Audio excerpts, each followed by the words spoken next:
Hey everyone, I wanted to do another update, and the time as always has escaped me, and it's been a couple weeks here on the farm, and everything's doing pretty good. I dropped the big news, the previous video about us moving, and so we have been doing lots of packing and cleaning and organizing, as well as the daily farm chores around that need to be done. But what I really want to talk about today are some things that we've learned along, our journey, living off grid here in Montana. And, the big thing that I've learned for myself is something that I've kind of repeated in previous videos, is mimicking nature. And mimicking nature, there is this basic concept to it, and there are plenty of videos that can be watched that refer over to like permaculture, regenerative agriculture, soil analysis and such like that.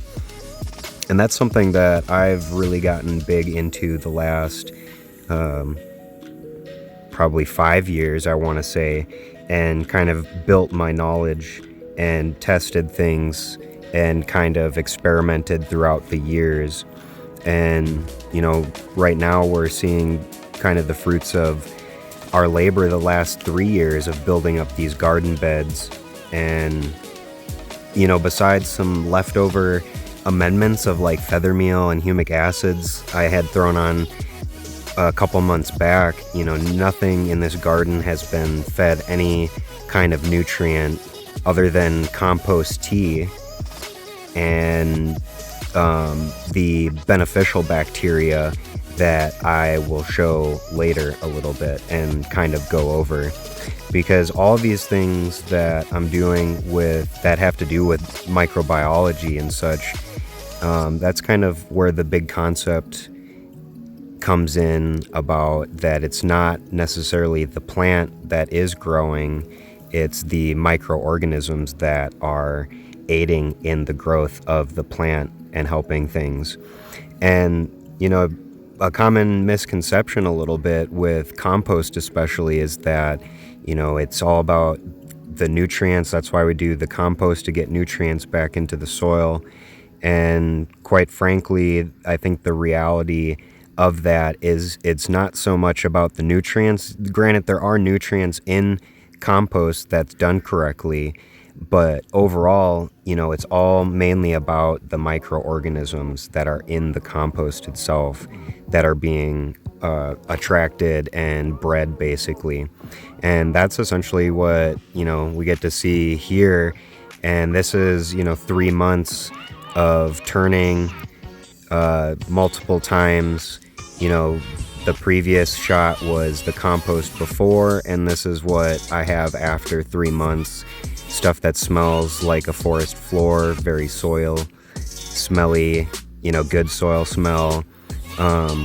It's very airy, but it feels really good.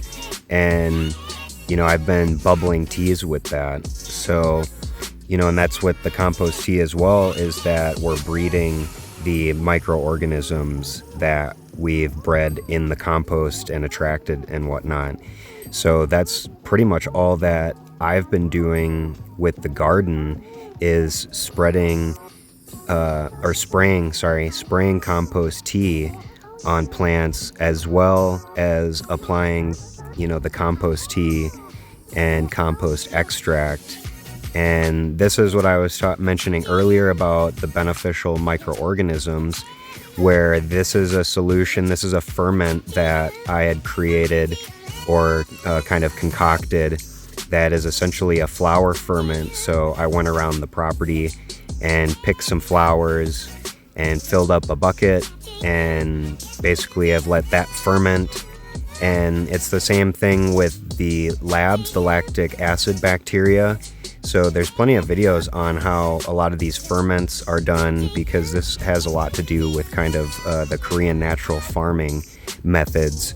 And it's basically just utilizing the microbiology that's on your own property.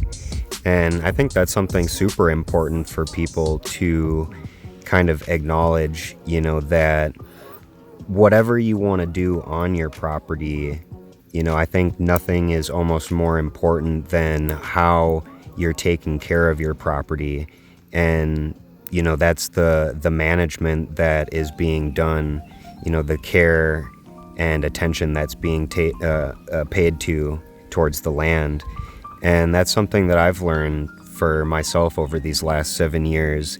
And, quite frankly, putting all these things to the test and seeing results, like we're seeing now, and seeing that we're watering less and these plants are thriving and, they're not stunted and everything seems to be functioning, and we've got mushrooms growing in the garden beds as well.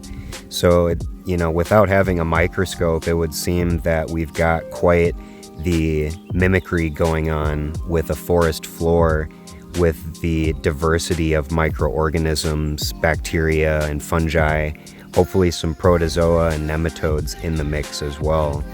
But that's essentially why, I'm making these ferments and these kind of serums, you could say, as well. It's just to aid in the diversity of microorganisms and breeding the population of those diverse microorganisms from within our own area, and being able to use some of those microorganisms to create other things like the fish hydrolysate. So now once we're able to, grow our own fish, we can create our own fish hydrolysate that will aid in lots of fungi growth, because fish hydrolysate is good for fungal activity, essentially. And that's what's cool seeing on this ferment bucket even, is the white mold that's growing on this, all this mycelium. And you can even see it on the fish hydrolysate here, which is super cool to see. And that it's even bubbling, and there's activity going on in these buckets. And I think there is kind of a debate about the anaerobic versus aerobic bacteria and what we need more of, or what we should only be doing.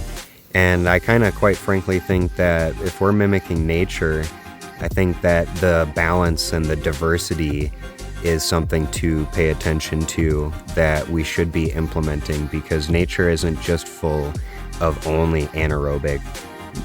Granted, it might be more dominated in healthy soils and mixtures, but there is a balance of anaerobic and aerobic that are working together, that are creating this system to function in a very harmonious way that I think we all can take example of. And that's kind of, before we go, that's one big project that, these last 3 years that I've taken on, rotating the goats, and now, having the electrified fences even better. And essentially what you're seeing is what, this will be the 3rd year of rotating the goats on farmland that had been farmed the last 50 years with, conventional methods and practices, false teachings, if you could put it as well. So, as well with that compost tea, I'm applying it to plants, but also I've been, the last couple weeks, I've been spraying, kind of in a very not conspicuous way, but just, this is all I can do until I get like a better spray system for the quad or something like that. But I took my sprayer, and it actually didn't take very much. I think this farm field that is part of our property is maybe 2, maybe 3 acres at max, and the Chapin sprayer that I'm using is a 3.5 gallon sprayer. So it only took me 2 of those Chapin fulls, so 7 gallons, to spray this 2 or 3 acre chunk where the goats have been rotated. And hopefully it's hoping that the intention of getting more of the biology diversity into the soil out in this field to help further the succession, the development of, things that grow in that field. And, granted, it is cheatgrass that we do have this year, but it's been pretty cool to watch this, progression of how everything started out bare soil and it was full of weeds. And now we're at this point where even though it's cheatgrass, I mean, we've got a lot of good grass coverage.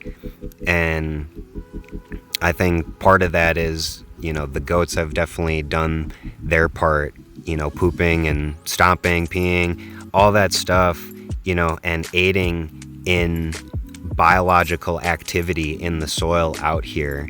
So that's kind of the one thing looking at microbiology is that these conventional farming methods, they're creating more anaerobic conditions for these plants that they're growing. And so the goal with the rotational grazing is to aid in diversity of plant species as well as diversity in microbiology. And we're just trying to replicate this area back to its natural state, which it could have been a forest in previous years, or it could have just been a prairie. So at least, we could get it restored to a prairie state, because the last 2 years with all this growth that's been happening, not only food for the goats, but we've seen a lot more deer, antelope, or more muley and white-tailed deer more specifically is what we've seen, coming through and hanging out on the property to eat. So, and, just with the concept outside, that's where, we do similar things inside. So with the garden beds inside, Nika will take, those were baby geese that she had just gotten and she's raised for a minute now. And so we'll do that with all of the baby chickens, all the baby birds basically, because they're not going to do damage to the plants. But they're definitely going to poop and create a whole lot of good stuff for the garden bed out here. And, leaving on the garden here, moving and stuff like that, it's cool to see that at least on our last season here, it's nice to see how many grapes the grapevine has produced that we'll be able to enjoy. And this year it's the most grapes that it's actually produced, so it's pretty cool to experience all these things that have come together, all the things that we've learned over the years, and how everything just has taken its time to develop, just like nature. So it's a personal development as well as a physical development that has happened for us, and that I feel like a lot of other people that have taken this kind of approach and journey have experienced for themselves too. So there's definitely a lot of things still to be learned, but these are a lot of these practices that we're going to be able to take to our property down south. And we've already applied certain things that I'll make a new video for to talk about, to start getting into that and what we've already been doing. But we've got such a long way to go down there, but it's going to make a lot bigger difference for what we know now and what we've been able to see and experience, and the knowledge that we've gained. And now we're able to apply this knowledge and wisdom in a brand new place to essentially speed up the process of what nature has done. So that's all I think really we can do for ourselves, is follow the examples of nature and see where it takes us, what kind of road, what kind of development for ourselves and our own properties or our own lives. So I definitely appreciate everyone that has stayed through the video. Let me know in the comment section if anyone wants to know more about the ferments or the composting or anything that I've described in this video. But I will definitely make any video requested by anyone else, or video requests, sorry. Otherwise, I will be continuing with future stuff. So I've got plenty of future videos to do on, like I had said, the the earthworks and other permaculture things that we have started down on the property in Arizona. And, probably going to walk through a lot of the other things that we're going to wrap up here, other earthworks that we'll do up here, and things to kind of wrap up our season as well as get us prepared for the move. So, again, appreciate anyone that stayed this long in the video. Appreciate everyone that's liked and subscribed. Please make comments or ask questions or requests if there's anything that you might want to know that I could go over that we do up here, especially with the microbiology and stuff that I was kind of talking about. So there's a whole lot to it, and I could make a pretty long video about a lot of the stuff. So I wanted to keep it short and sweet, at least for that aspect. And if there are, comments, then we can definitely address those. But I appreciate anyone that's liking the videos, subscribing to the videos. Please like and subscribe. Definitely help me out with the videos if anyone else likes these. So until next video, stay tuned. Peace.